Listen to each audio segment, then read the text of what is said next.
Hi hello బాగున్నారా? ఈరోజు నేను చింతకాయ పచ్చడి చేస్తున్నాను. ఎండుమిర్చితోటి చింతకాయ పచ్చడి, గోంగూర పచ్చడి ఇవి ఇలా రోట్లో చేసుకుంటే చాలా టేస్ట్గా ఉంటుందన్నమాట. చాలా బాగుంటుంది.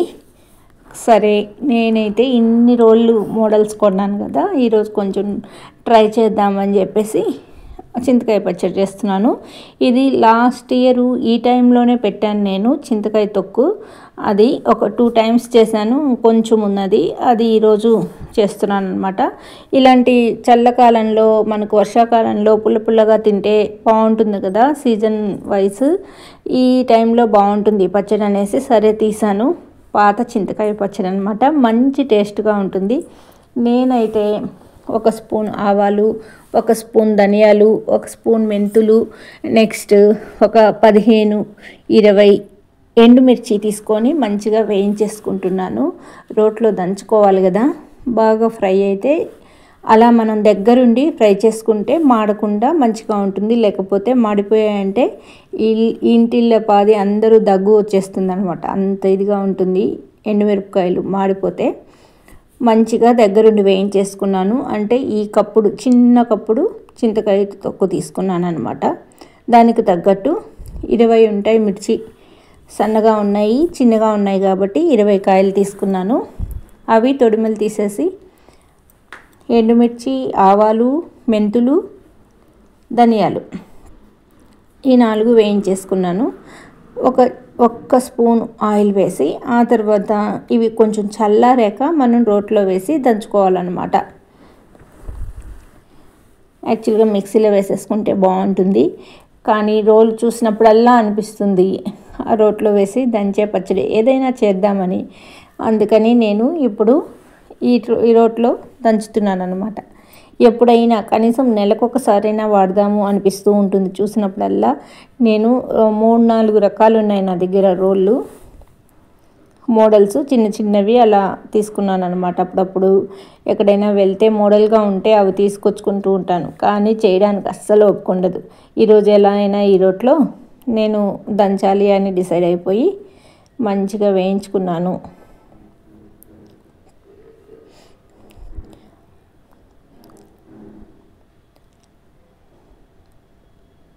మంచిగా చూసారా, అవన్నీ వేగిన తర్వాత పక్కన పెట్టేసుకున్నాను. ఫస్ట్ ఈ ధనియాలు, ఆవాలు, మెంతులు ఉన్నాయి కదా, ఇవి ముందు దంచేద్దాం. ఇది పొడి అయిపోయిన తర్వాత అవి మిర్చి వేద్దామని చెప్పి ఇవి సపరేట్గా తీసుకున్నాను. మెంతులు అలా ఉండిపోతాయి కదా, అందుకని మంచిగా దంచుకొని ఆ తర్వాత మిర్చి వేద్దామని ఇవి ఫస్ట్ వేసాను. చల్లారిపోయాయి, ఆ తర్వాత రోట్లో వేసాను. రోలు మంచిగా కడిగి తుడిచి పెట్టాను. డ్రై అయిన తర్వాత ఆ తర్వాత తీసుకున్నాను అనమాట. ఈ రోకలి కూడా తీసుకొని చాలా రోజులైంది. లాస్ట్ టైం చింతకాయ తొక్కు దంచాను అంతేనమాట, మళ్ళీ దీంతో పని రాలేదు. ఈరోజు దీంతోనే చేద్దామని తీసుకున్నాను. ఈ రోలు తీసుకొని ఒక 5 months అయింది, శ్రావణ మాసంలో ఆ టైంలో తీసుకున్నాను. ఇప్పుడు యూస్ చేస్తున్నాను అనమాట దీన్ని.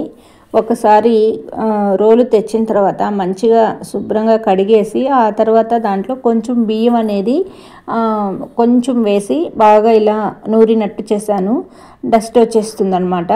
ఆ తర్వాత అది పడేసి మళ్ళీ ఒకసారి కొంచెం అదే బియ్యం కొంచెం పక్కన ఉంచుకొని ఇంకొకసారి నూరాను అనమాట. అప్పుడు డస్ట్ అంతా క్లీన్ అయిపోతుంది. మంచిగా కడిగి ఆ తర్వాత నేను క్లాత్ కప్పి ఉంచి పెట్టాను. ఇప్పుడు తీసాను చేద్దామని. దీంట్లో ఉప్పు ఎక్కువ అక్కర్లేదన్నమాట. ఆల్రెడీ మనం చింతకాయలో ఉప్పు, పసుపు వేసి దంచి ఉంచుకుంటాం కదా, అందుకని.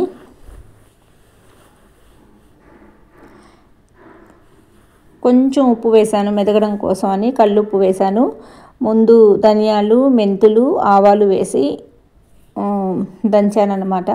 ఇది దంచడానికి సుమారుగా 1/2 hour పైన పట్టింది. అంటే మిక్సీలో వేస్తే 5 నిమిషాల్లో మనం ఇలా అనేసేయచ్చు 2 సార్లు, కానీ ఈరోజు ఇలా చేద్దాం అనుకున్నాను, అస్సలు ఓపిక లేదు. అయినా సరే ఇంకా పని బిగించేసిన తర్వాత దాన్ని ఎండ్ చేయాలి కదా, అది పూర్తి చేసే బాధ్యత కూడా మందే కదా అని చెప్పి ఇంకా ఎంతకీ ఆ మిరపకాయలు మెదగట్లేదు, నా బలం సరిపోవట్లేదు అనమాట. సరే ఏం చేయను అని చెప్పి ఇంకా చింతకాయ తొక్కు వేసి, అప్పుడు తడి తగులుతుంది కదా, ఆ తొక్కు వేసి దాంతో దంచితే తొందరగా అవుతుంది. ఓహో ఇలా కూడా ఒక ట్రిక్ అనుకొని అప్పుడు దంచడం బిగించేసాను. కొంచెం ఓపికగా చాలా బాగా మెదిగిందన్నమాట. కాకపోతే 40 నిమిషాల దాకా, 30 గంట దాకా పట్టింది నేను చేసుకోవడము. మెల్లమెల్లగా దంచాను ఇంకా. ఎందుకంటే ఇంకా పిల్లలు ఉంటే పిల్లల చేత అడిగితే దంచేస్తారు వాళ్ళు, ఒకరవ బలంగా ఉంటారు కాబట్టి. నాకు ఓపిక లేదు, కానీ చెయ్యాలి అనే ఆసక్తి అయితే ఎక్కువ ఉంది. ఎందుకంటే మనం ఇలాంటివి చూస్తూ ఉంటాము, చూసినప్పుడల్లా ఇట్లా చేయాలనే ముచ్చట కొద్దీ తీసుకొని వచ్చుకున్నాను. ఒక్క ఐటెం కూడా ఇంతవరకు చేయలేదని చెప్పి ఈరోజైతే నిన్న చూశారు కదా వీడియో, దాంట్లో నూరాను మసాలా నూరుతారే అలాంటి బండ, అది ఫ్లిప్కార్ట్లో తెప్పించుకున్నాను అనమాట. ఊరికే సరదాగా చూద్దాము ఎలా వస్తుంది ఏంటి అనుకున్నాను. బాగానే ఉంది అది.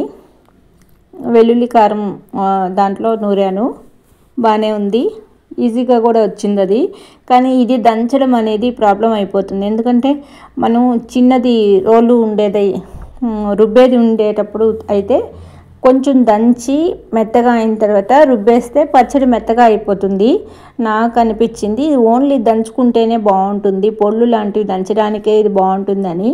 ఎందుకంటే వెడల్పు ఎక్కువ ఉంది కదా, మనం రుబ్బడానికి రాదనమాట. ఇప్పుడు చూడండి ఇలా దంచాను, ఇంకా రుబ్బేస్తే అది మెత్తగా అయిపోతుంది. ఇప్పుడు దీంట్లో రుబ్బేది వేసి రుబ్బడానికి అవ్వదు, అంటే ఇది వెడల్పు ఎక్కువగా ఉంది కాబట్టి. ఇవి షోక్గా బాగున్నాయి, అందుకని అలా అనిపించింది నాకు. అయ్యో అలాంటి రోట్లోనే దంచుంటే పోయేదని. అయినా సరే అందుకనే కొంచెం టైం పట్టింది, మొత్తానికి కంప్లీట్ చేశానన్నమాట.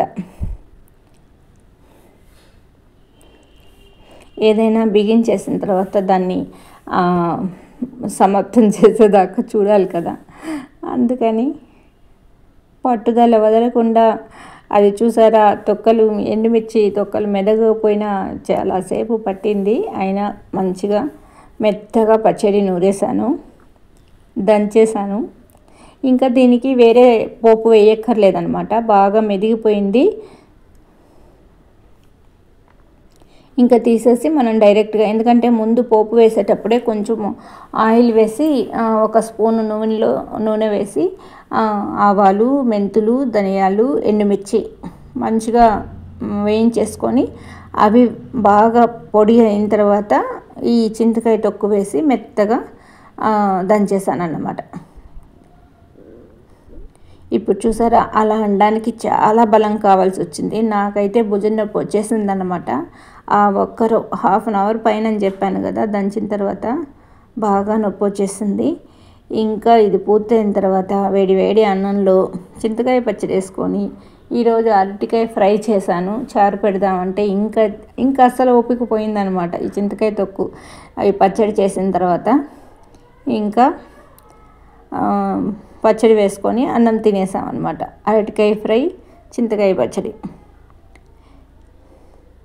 చూసారా ఎంత మెత్తగా అయిందో, కష్టే ఫలే అన్నట్టు. ఇప్పుడు ఇంత కష్టం పడి దంచితే అది అలా మెత్తగా అయింది. అదే మనకు మిక్సీలో అలవాటైపోయి అస్సలు చేయబుద్ధి అవ్వట్లేదు. దీంట్లో పీచులుగా వచ్చినవన్నీ తీసి పక్కన ఉంచేసాను. నేను ఫస్ట్ చింతకాయ, ఉప్పు, పసుపు వేసి దంచినప్పుడు ఎక్కువ దానికి శ్రమ పడలేదన్నమాట. అలా కచ్చాపచ్చాగా దంచేసి సీసాలో వేసి స్టోర్ చేసి పెట్టేశాను.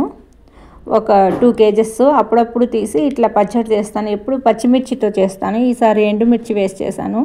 యమా టేస్ట్ ఉంది, మంచిగా కారము అవి మనం దంచిన ఫ్లేవర్ అనేది బాగా తెలుస్తుంది అన్నమాట. మామూలుగా మిక్సీలో వేసేస్తే మెత్తగా అయిపోతుంది, పేస్ట్ లాగా అంత టేస్ట్ ఉండదు. ఇలా చేసుకుంటే చాలా బాగుంది. నేను ఇప్పుడు రోట్లో అంత ఉంది కదా, ఇప్పుడు ఎలా వదిలేస్తాం. చిన్ననాటి జ్ఞాపకాలు గుర్తు తెచ్చుకొని ఇప్పుడు కొంచెం అన్నం తీసుకొని పచ్చడి అంతా తీసేసాను పక్కకి. కొంచెం అన్నం తీసుకొని దాంట్లో వేసి మంచిగా మిక్స్ చేసేసాను బాగా. అంటే మనం గిన్నె తుడిచేసినట్టు మంచిగా ఇది చేసేసి కలిపేసి ఆ తర్వాత కప్పులోకి తీసుకొని, ఎందుకంటే రోట్లో నుంచి తినడం మంచిది కాదు కాబట్టి తీసి ఒక కప్పులో వేసుకొని ఆ తర్వాత రోలు కడిగేసి వచ్చి అప్పుడు తిన్నానమాట. టేస్ట్ బాగుందా లేదా అనేసి అది మనకు తెలిసిపోతుంది, ఉప్పు కారం అంతా సమపాళ్ళల్లో పట్టిందా లేదా అని.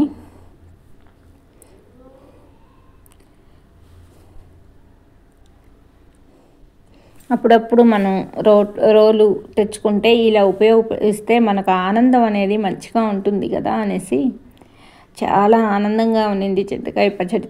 అన్నం ముద్ద నోట్లో పెట్టుకుంటే ఎంత ఆనందం ఉందంటే, ఎట్లా ఉందంటే మనం చేసాము, కష్టపడి చేసి దంచి తెచ్చుకున్న ఇది కాబట్టి చాలా టేస్ట్గా ఉండింది. ఆ తర్వాత అలా కలిపేసుకొని తినేసామన్నమాట. రోలు అయితే ఇట్లా కడిగి పెట్టేసాను. ఎప్పుడు కూడా రోలు పచ్చడి దంచాం కదా, పచ్చడే కాదు ఏ పని చేసినా, అంటే పూర్వకాలంలో అట్లా చెప్పేవాళ్ళు, అలా వదిలేయకూడదు, మంచిగా కడిగి తుడిచేసి పక్కన పెట్టేయాలి అని చెప్పేవాళ్ళు కదా. అలా ఉంచేస్తే మనకు కడుపు మంట వస్తుంది అన్నట్టుగా వర్డ్ చెప్పేవాళ్ళు. అది గుర్తొచ్చింది. అయినా మనం కడిగి పెట్టేయడం మంచిదే కదా, అది శుభ్రంగా ఉంచుకోవడం నీట్నెస్ కోసమే కాబట్టి అలా కడిగేసి మంచిగా దాంట్లో క్లాత్ వేసి మంచిగా పైన అంతా కవర్ చేసి పెట్టేస్తాను. ఈ వీడియో మీకు నచ్చినట్లయితే లైక్